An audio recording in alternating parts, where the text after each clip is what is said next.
Class 8 geography chapter 2 lecture 5 है आपका। आज हम वाटर कंजर्वेशन पढ़ेंगे, मतलब पानी का संरक्षण। वाटर जो है एक साइक्लिक रिसोर्स है, जैसा कि इसको उपयोग किया जा सकता है बार बार, लेकिन वाटर जो है एक बार उपयोग किया गया किसी घरेलू काम के लिए या इंडस्ट्रियल यूज़ के लिए तो वो पॉल्यूट हो जाता है और दूषित हो जाता है। There are today water treatment, distilling and recycling plants. आज हमारे देश में रिसाइकलिंग प्लांट है, डिस्टिलिंग प्लांट है, जिससे पानी का इम्प्योरिटीज़ को हटाया जा सकता है और इसको फिर से रिसोर्स बनाया जा सकता है। ऑल द एबव 3 प्रोसेस, ऊपर जितना भी प्रोसेस दिया गया उसमें प्यूरिफिकेशन किया जाता है, लेकिन इसका कंजर्वेशन जो है प्यूरिफिकेशन से ज़्यादा इम्पॉर्टेंट है।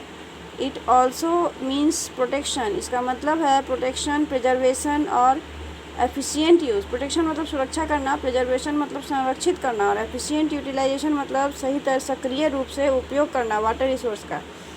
कुछ जो इम्पॉर्टेंट कंजर्वेशन टेक्निक है वो यहाँ पे दिया गया है। सबसे पहला है इम्प्रूविंग वेजिटेशन कवर।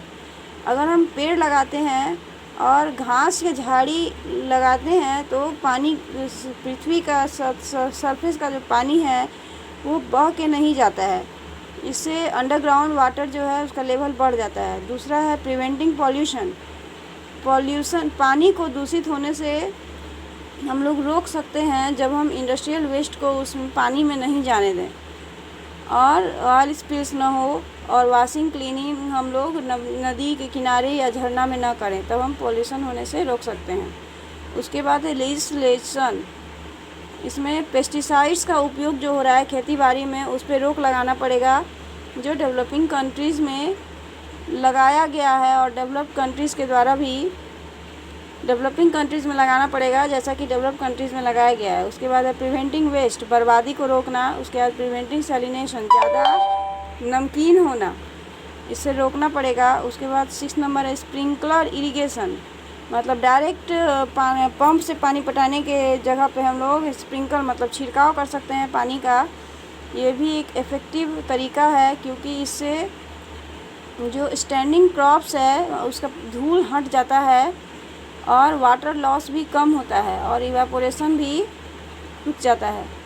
7 नंबर है रिचार्ज ऑफ अंडरग्राउंड वाटर, ज़मीन के अंदर के पानी को रिचार्ज करना। आजकल बहुत सारा रेन वाटर हार्वेस्टिंग तकनीक अपनाया गया है और चेक डैम्स बनवाया गया है, जिससे रिचार्ज किया जाता है ज़मीन के अंदर का पानी और अंडरग्राउंड वाटर लेवल को बढ़ाया जा सकता है। ये सबसे इफेक्टिव तरीका है जिससे पानी की ज़रूरत को पूरा किया जा सकता है और वाटर शॉर्टेज को ठीक किया जा सकता है मानसून कंट्री में, जैसे इंडिया में। अब हम animal life of the world पढ़ेंगे, पूरी दुनिया में एनिमल लाइफ के बारे में पढ़ेंगे। एनिमल, बर्ड्स एंड फिशेस, जिसको घरेलू घर में नहीं पाला जा सकता है उसको हम एनिमल लाइफ या वाइल्ड लाइफ कहते हैं। Different species of wild animals, wild जंगली जानवरों का बहुत सारा स्पेसीज़ जो है वो अलग अलग कंडीशन में और मौसम में और वेजिटेशन में रहने के लिए अपने आप को ढाल लिया है। अब हम एशिया और यूरोप के एनिमल्स के बारे में पढ़ेंगे। एशिया और यूरोप कॉन्टिनेंट जो है टुगेदर, इसको यूरेशिया एक साथ कहा जाता है। जो टुंड्रा रीजन है यहाँ पे पोलर बियर्स पाए जाते हैं, रेनडियर, आर्कटिक फॉक्स, ओल्व्स और बहुत सारा पक्षियों का प्रजाति भी पाया जाता है। द टाइगर फॉरेस्ट, एशिया और यूरोप का जो टाइगर फॉरेस्ट है वहाँ पे फर बियरिंग एनिमल्स है, मतलब जिसके बॉडी में बाल होता है बहुत बड़ा बड़ा, और इसमें पक्षी जैसे पैट्रीज, लार्क्स, हॉक्स ये सब भी पाया जाता है।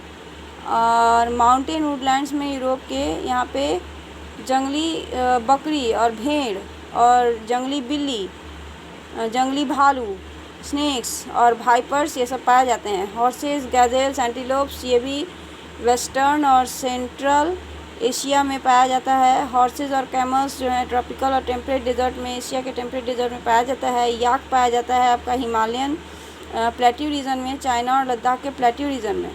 Elephant, lion, tiger, panther, jackal, deer, monkey, crocodile, snakes, rhinoceros ये सब पाया जाता है ट्रॉपिकल मॉनसून फॉरेस्ट में एशिया के। ओरांगुटान ये बहुत ही कम मिलने वाला एप का जानवर, इंसान के जैसा एप है जो साउथ ईस्ट एशिया में पाया जाता है। अब हम नॉर्थ अमेरिका के बारे में पढ़ेंगे। जो टुंड्रा और टैगा रीजन है नॉर्थ अमेरिका का, वहाँ पे पोलर बियर पाए जाते हैं और रेन डियर पाए जाते हैं। सफ़ेद पूँछ वाला जो डियर है, रैकून, ओपोसम, वाइल्ड टर्की, ये सब वार्म टेम्परेट रीजन में पाया जाता है नॉर्थ अमेरिका के।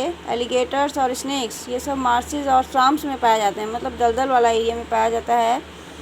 अब साउथ अमेरिका, यहाँ साउथ अमेरिका में बहुत ज़्यादा जंगली जानवर हैं।